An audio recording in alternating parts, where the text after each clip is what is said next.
So I thought it appropriate to start a presentation about storytelling with a story. I was a journalist in Reading, Pennsylvania, and it's northwest of Philadelphia for those of you who don't know. And I covered all kinds of stories: Bucky the horse with a prosthetic hoof, crime, school board meeting, and city council meeting goings on. But we came across a story of a woman that I will never forget, and her name is Tricia. Tricia and her husband Andy had never imagined that they'd be able to have children for health reasons. They get pregnant. Her pregnancy went well. On Wednesday night, her water broke. Andy packed 3 bags, so it pales in comparison to my one.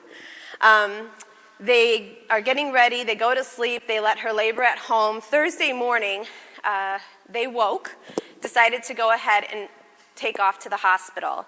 Andy went outside to feed some livestock, and when he didn't return, Tricia went outside and found him dead in the driveway. Andy died of a heart attack at the age of 30. He had a congenital heart defect. They knew of that. And that was part of the reason that they were so happy to have a child. 9 hours later, Tricia was giving birth to their daughter, Cora. When we became aware of this story, of course, as a journalist, you approach a family with delicacy and care. We asked them if they would like to share their story, and Tricia and her family said yes, we would find it cathartic to tell the story of Andy. So we went out to her house, and we told the very story that I just shared with you. What has impacted me since then is the way in which the community rallied behind Tricia, her daughter Cora, and her family as a result of that storytelling. We visited her. I wrote The Reading Eagle story broke February 2nd, 2009. We visited her a few times throughout that and illustrated for the community to read the kinds of things that were happening because of them. Then we visited her when Cora was turning 1 year old to tell the story of everything that had happened. So what had happened?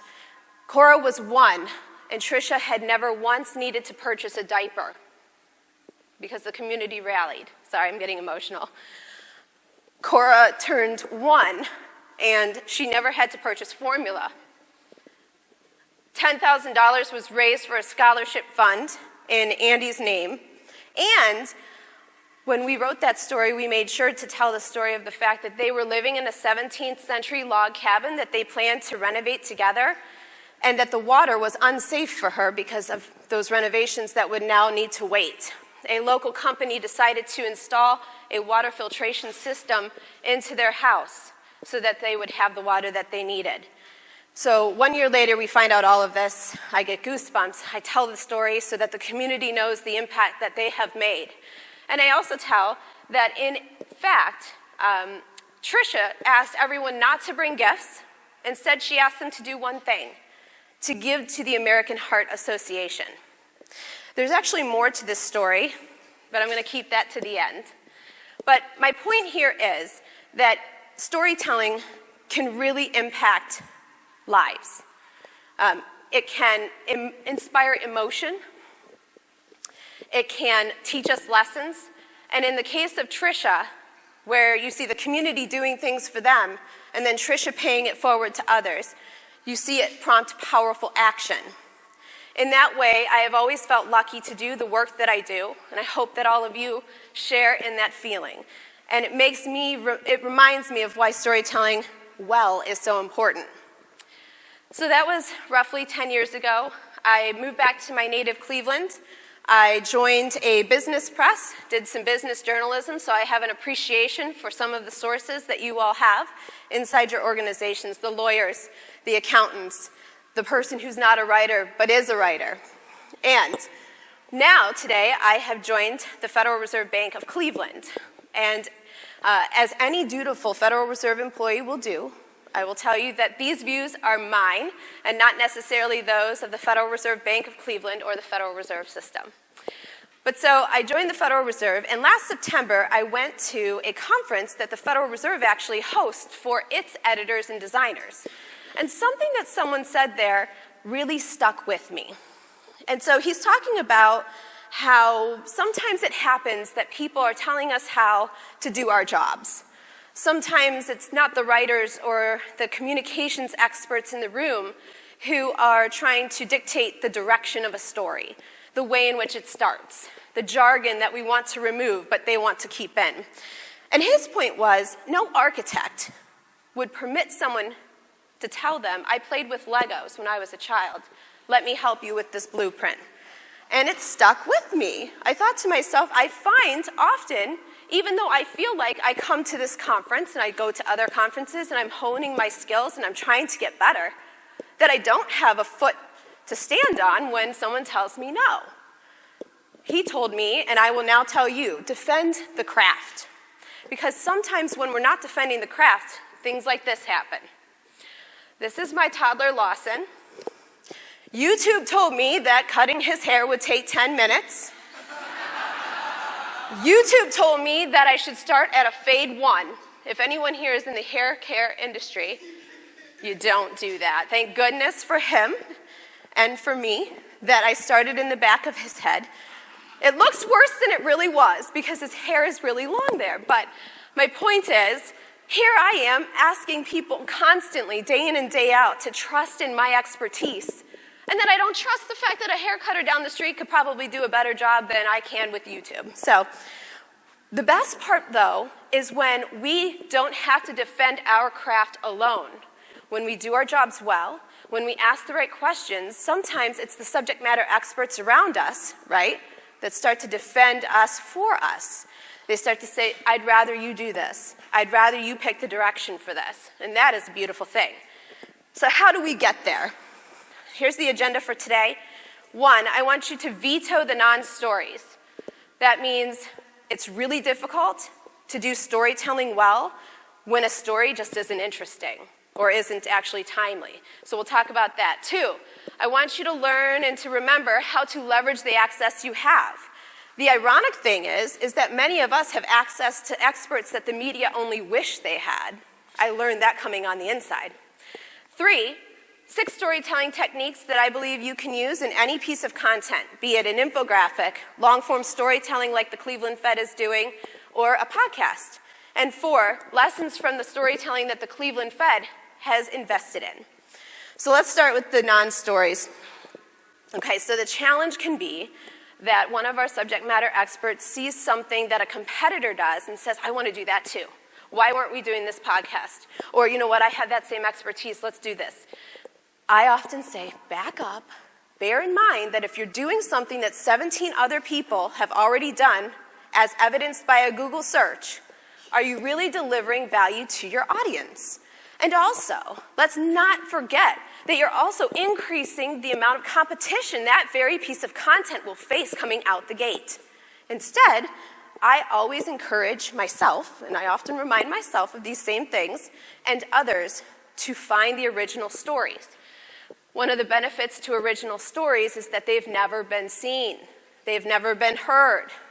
People will look at them perhaps in the way that Lawson looked at Micah, his little brother, on the very first day that they met this past June.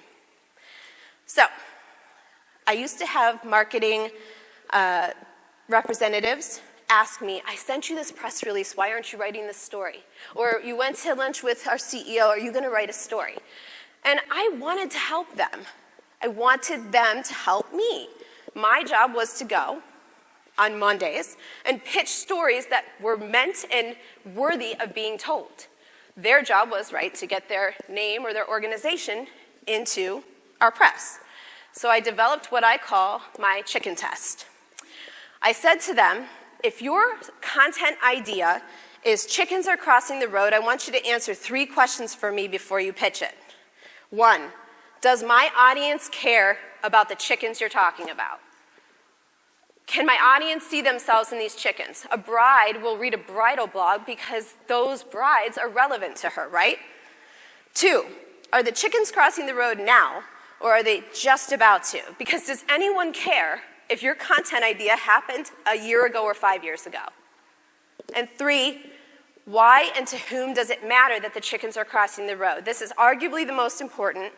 You want to find the so what, the domino effect, and connect the dots for the reader. This is what we're writing about, talking about, and here's how it impacts you or could impact you. And here's how you take this information and you tackle those challenges or you take advantage of those opportunities.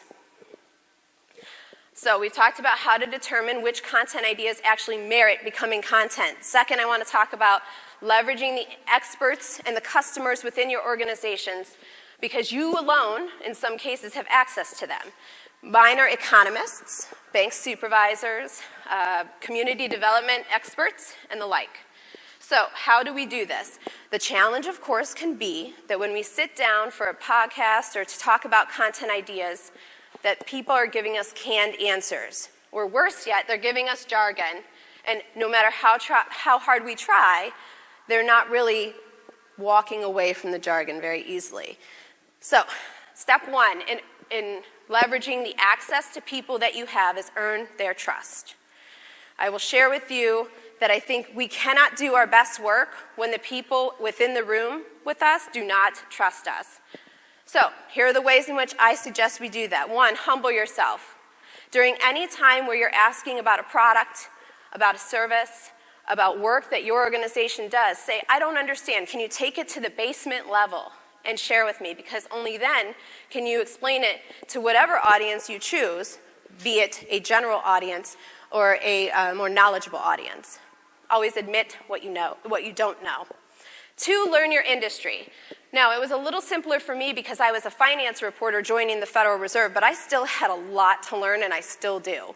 So, I'm always trying to learn from the bottom up again. What is it that you're telling me? Why is this important? The benefit to learning your industry throughout the years that you spend with an organization is you spend less time defining words and more time defining trends, defining challenges, figuring out what the stories are to be told. And lastly, fact check so much it hurts. I tell this to the other writers at the Fed all the time. I think the worst thing we can do is produce a piece of content that carries with it errors. Because even if that's an initial draft, they don't know that. Subject matter experts so often don't understand our processes and so often are offering, can you make this change in the 11th hour? And they don't realize what that all entails. So the important thing, though, is that if they see it and they think you're right about to publish and there are errors throughout it, they're going to trust you less. So I said, it's difficult to do our jobs when people don't trust us. Take, for example, the terribly, terribly unfortunate photographer who came to Lawson's daycare. And you can see, in the first one, he doesn't trust her, but he's kind of like, Second one, he's real nervous. He's holding his hands in front of him. By the last one, I don't know what that face is, but he is not pleased, and he wants to be let go of this process. Yes, we did buy number 3, C, and yes, it's hanging in our dining room, and I can't wait for him to see it one day. But again, I don't think we can do our best work when people don't trust us. Second step of leveraging the access to sources that we sometimes alone have is asking the right questions. So this May, I actually got a summons for jury duty. Yes, so sorry is exactly how a lot of people responded to me, and I said, I am thrilled. I am thrilled. So I am 7 months pregnant, by the way. They said, do you want to do this? And I was like, yeah, I do. And so I'm sitting there, and I'm learning about the jury duty process. And one of the things that occurred is, during a jury selection, they actually ask questions of all of the individuals that they're considering. And the questions that they were asking really struck me as odd. For example, what do you think of the Me Too movement? And do you watch or have you watched Orange is the New Black? And I'm like, where is this going? And so I did get seated on that jury. I think they could tell that I wanted to be there. And it ended up being a case of a prison guard, who I'm sure some of you who've seen the show can kind of follow me here, was having alleged inappropriate relationships with female inmates. I'm seated on this jury. I actually served for 8 days, which was pretty long. And I learned something that SVU and other shows have never taught me, which is, did you know that what lawyers say in a courtroom is actually not to be considered evidence by a jury? See, I always thought, what that guy said is, yeah, he'd get him and allowed my opinion to be formed by what it is that the attorneys were saying. No, you're actually only supposed to allow yourself to take as fact, if you believe them credible, the witness's answers to the questions. Well, that makes the questions that the attorneys ask abundantly important, right? If they want you to see their side of something, if they want to unearth a fact, they have to keep at it doggedly. The same is true for us. Communicators have got to ask the right questions. We've got to ask more questions and get more answers than we ever anticipated, because we would rather have more information, more content to work with than less. Now, I'm going to remind you, you're all going to get these slides. I've figured out through some practice runs that I'm speaking too long, so I can't go through all of them. But the last two are the ones that I want to drive home. One, give me an example. So let's say a bank examiner tells me in the room, you know, banks are really challenged by this new regulation. I could take him at his word for that, but I could also endeavor to tell a story if I ask him, give me an example. Give me an example of a banker who faces challenges, and tell me what's at stake for that banker and why anyone should care. So ask for examples. It enables you to immerse readers or listeners in stories that you were not able to experience yourself. And second, what did I not ask you that I should have? Anything you'd like to add? This question to me serves two purposes. One, it again humbles yourself before your subject matter expert. So it reminds them, I don't know everything I should be asking, but you do. So please tell me if I missed something. And I often find the answer to this question actually ends up being a core point that I want to drive home for my content.